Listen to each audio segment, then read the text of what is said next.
অনেকদিন পর আজকে আমি বাজারে গিয়েছিলাম এবং বাজারে গিয়ে দ্রব্যমূল্যের যা দাম দেখে আমার তো পুরা মাথায় হাত। কারণ এত দাম বেড়ে গেছে। আসলে আমি সবসময় আমার হাসব্যান্ডকে বলতাম যে, "এই মানে এটা কেন? সেটা কেন?" তখন সে আমাকে বলত যে, "তুমি একটু বাজারে গিয়ে দেখো বাজারে কি অবস্থা।" তো যাই হোক আজকে আমি যেহেতু বাজারে গিয়েছিলাম এবং বাজারে গিয়ে যা দেখলাম সবটাই আপনাদের কাছে একটু শেয়ার করব।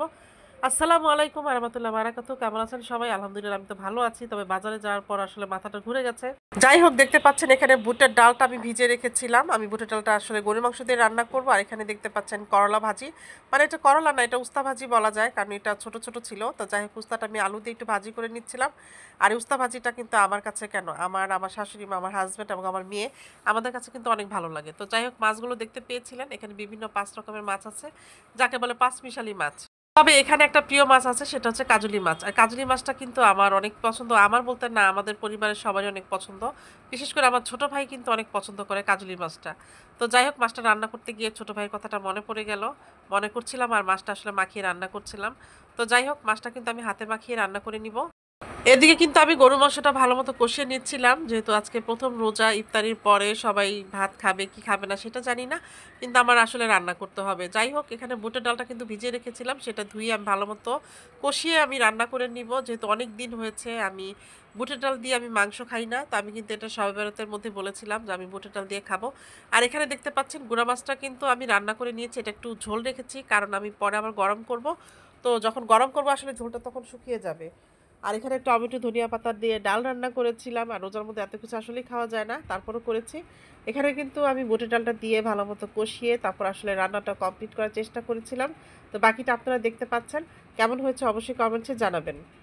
আসলে কিন্তু ভালো হয়েছিল। কারণ আমি একটু ইফতারির পরে যখন আমার ছেলে একটু খেয়ে দেখলো তখন বলেছিল যে, "আম্মু অনেক ভালো হয়েছে।"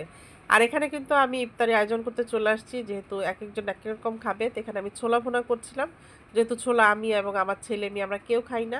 অল্প পরিসরে কিছু তৈরি করছিলাম, আমার হাসব্যান্ড বাহিরে।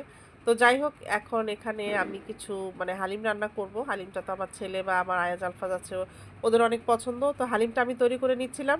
আসলে রান্না করার জিনিস আপনি যেভাবে খুশি সেভাবে রান্না করতে পারেন যদি সুন্দর হয় দেখতে এবং খেতে যদি সুস্বাদু হয়। তো যাই হোক এখানে কিন্তু গরুর মাংসটা আমি ভুনা করে রেখেছিলাম। তারপর আমি এখানে ফ্রাই প্যানে দিয়ে এখন আমি যে হালিমটা ভিজিয়ে রেখেছিলাম সেটা আমি এখন দিয়ে দিব। তো যাই হোক এখানে দিয়ে ভালো মতো একটু কষিয়ে তারপর আমি এখানে একটু সামান্য পানি দিয়ে দিলাম যেহেতু একটু সেদ্ধ হওয়ার ব্যাপার আছে। আর এদিকে কিন্তু আমি ছোলাটা ভালো মতো ভুনা করে নিচ্ছিলাম কারণ ইফতারির সময় হয়ে গেছে, তড়িঘড়ি করছিলাম আমি। কি আর বলবো আর কি, সময় পাওয়া যায় না। তো যাই হোক এখন আপনাদের কাছে যদি আমার ভিডিও ভালো লাগে তাহলে আপনারা অবশ্যই লাইক করবেন, কমেন্ট করবেন, সাবস্ক্রাইব করবেন, পাশে থাকা বেলটা ক্লিক করে দিবেন এবং বেশি বেশি করে ভিডিও দেখবেন। তো আজকে ১ম রোজা গেল, সবার কেমন রোজা কেটেছে অবশ্যই বলবেন এবং ইনশাআল্লাহ আমরা যেন সবাই সবগুলো রোজা রাখতে পারি আল্লাহর রহমতে। ইনশাআল্লাহ সবার শরীর স্বাস্থ্য যেন ভালো থাকে, সবাই যেন সুন্দরভাবে আমরা এই একটা মাস আল্লাহর ইবাদত বন্দেগী করে কাটিয়ে দিতে পারি। তো আজকে এই পর্যন্ত, সবাই ভালো থাকবেন, সুস্থ থাকবেন, নিরাপদে থাকবেন। যাই হোক আমি কিন্তু এদিকে ভেষনটা ভালো মতো ব্লেন্ড করে নিয়েছিলাম, মানে হাতে মাখিয়ে নিয়েছিলাম। এখানে কিন্তু আমি যা যা লাগে সব কিছু দিয়েছিলাম। আর আমি ডিমের চাপ বানিয়েছিলাম যেহেতু ওরা পছন্দ করে অনেক। আমি বেসনটার মধ্যে কিন্তু সবসময় একটু হলুদের গুঁড়ো, মরিচের গুঁড়ো, আদা রসুন বাটা, একটু পরিমাণ মতো লবণ এবং যা যা লাগে আর কি সবকিছু দিয়ে আমি ম্যারিনেট করে রেখেছিলাম। তো সেটার মধ্যে আমি একটু করে নিয়েছিলাম। আর এদিকে কিন্তু দেখতে পাচ্ছেন হালিমটা কমপ্লিট হয়ে গেছে। এখন হালিমের উপরে আমি একটু বেরেস্তা করে দিব কারণ হালিমটা কমপ্লিট হওয়ার পরে আমি বেরেস্তাটা না দিলে আসলে অর্ধসমাপ্ত থেকে যায়, মানে খেতেও ভালো লাগে না। আর যে জিনিস দেখতে ভালো লাগে না আমার মনে হয় সে জিনিস খেতেও ভালো লাগে না, এটা আমার ধারণা। তো যাই হোক হালিমটা কিন্তু কমপ্লিট হয়ে গেছে এবং অনেক ইয়াম্মি হয়েছিল।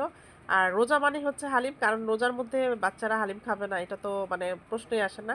আমার ছেলে তো রোজার আগে থেকে শুরু করে দিয়েছিল, আম্মু হালিম কিন্তু রান্না করতে হবে। তো যাই হোক রোজার মাস আসলে আমরা ইবাদত বন্দেগীর মাস এবং কাজেরও প্রচুর প্রেশার পড়ে যায়।